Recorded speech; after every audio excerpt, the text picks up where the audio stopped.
Hey beach bums, I've got 5 tips coming up for you on how to catch more fish using topwater lures in the surf coming up right now. There's one. There he is. There's one. Yes, that felt good. That felt good. Dang! Tip number 1, check surf conditions before you go. We've got a little bit of a northeast wind, so the Gulf should be pretty flat.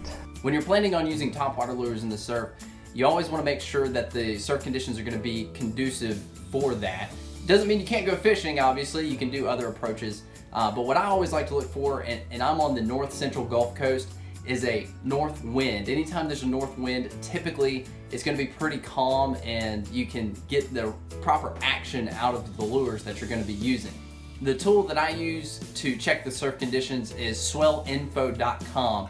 I'll put a link to that website in the description below, but also they do have an app that I use, and it's a great tool that you can keep up with what the surf conditions are going to look like. And the biggest thing is really just to make sure that it's going to be clean that day. Even if there's 1 or 1.5 foot swells, you can still get that action out of a topwater lure.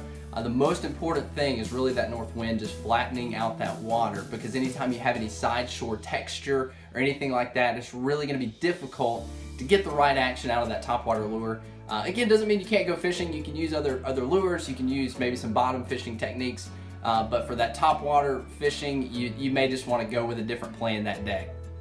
Tip number 2, low light is best. First fish on, it's still pretty dark, so I'm not sure if you can see. Cool deal. Fish number 1. When you're planning on using topwater lures in the surf, you do want to focus your efforts on going either right around sunrise or right around sunset. This is the optimum time to use topwater lures. That's going to make the fish go crazy. That's usually when they're feeding and when those larger predator fish are closer into the beach. Those things are very true around that time.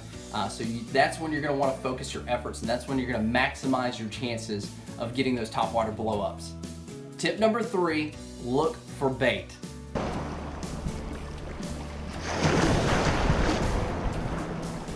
When you see those bait balls cruising the surf, going back and forth, you really want to pay attention to those areas. And when you're using topwater, the best approach that I've found when you're casting on a bait school is to throw behind or throw in front of or throw beside those bait schools, because that's really going to make your lure the most natural presentation it can be for those predator fish that may be feeding on those bait schools.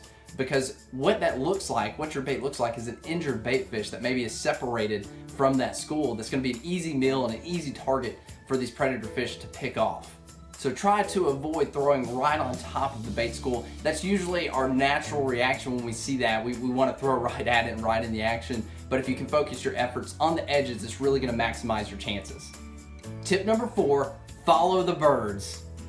Now, I know most of you probably understand that you do want to pay attention to where birds are diving and hitting on bait. That's always an easy place to know that there's some life happening and some fish feeding at that spot.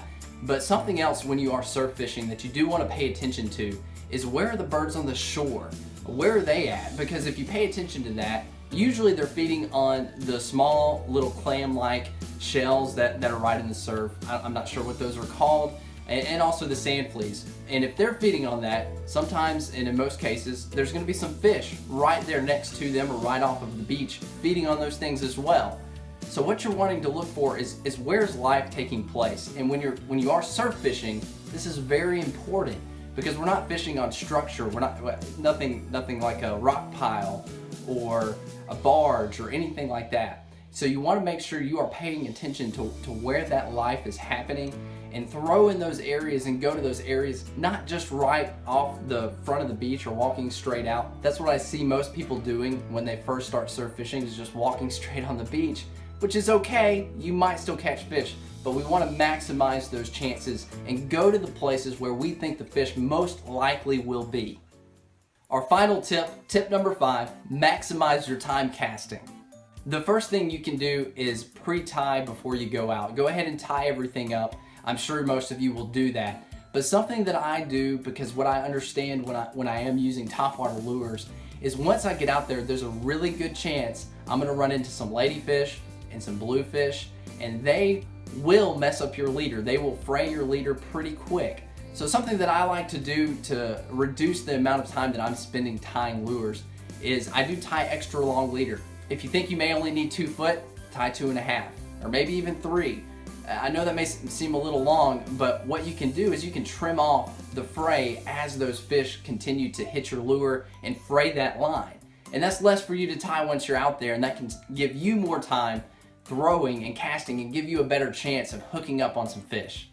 Something else you want to pay attention to if you are using braided fishing line is avoid wind knots.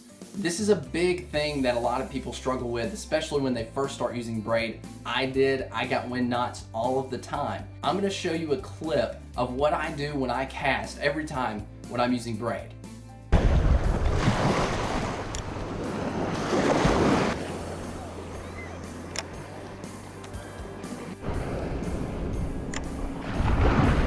If you notice, after every cast, when I close the bail, I pull the line a little tight just to make sure that all of the line is in the roller guide. What that's going to do is that's going to reduce any extra slack that may be in that line after you cast and after you close that bail that could go over the top of the spool. Because what happens is when that line goes over the top of the spool and then you reel in all of the excess line on top of that and then cast again, that creates a loop that all that line is going to run through, and then you get the dreaded wind knot. When that happens, that's going to kill a lot of your time trying to undo that knot, or even having to cut off all of that line and retie everything, or maybe even ruin your whole day. So that's going to drastically reduce your time being able to target these fish. And obviously, time is extremely important when we're on the water focusing on catching fish. Guys, I hope these tips help you catch more fish. The most important thing is what you're trying to do, any type of fishing, whether it be topwater or any other lure or bottom fishing, whatever it may be, you want to maximize your odds. You just want to stack the odds in your favor. Any little thing, any little detail that you can pay attention to and fine tune so that when you're on the water, you're increasing the amount of time that you are spending catching fish and less time doing other things and spending time in the areas where fish are most likely to be. That's really going to give you a much better chance at catching more fish, catching better fish than you ever have before. That's what fishing is, and that's why I love it, because we can continue to fine-tune these skills and these traits and these things that are going to help maximize our fun on the water. So guys, I appreciate you watching, hope it helped, and as always, stay bummy.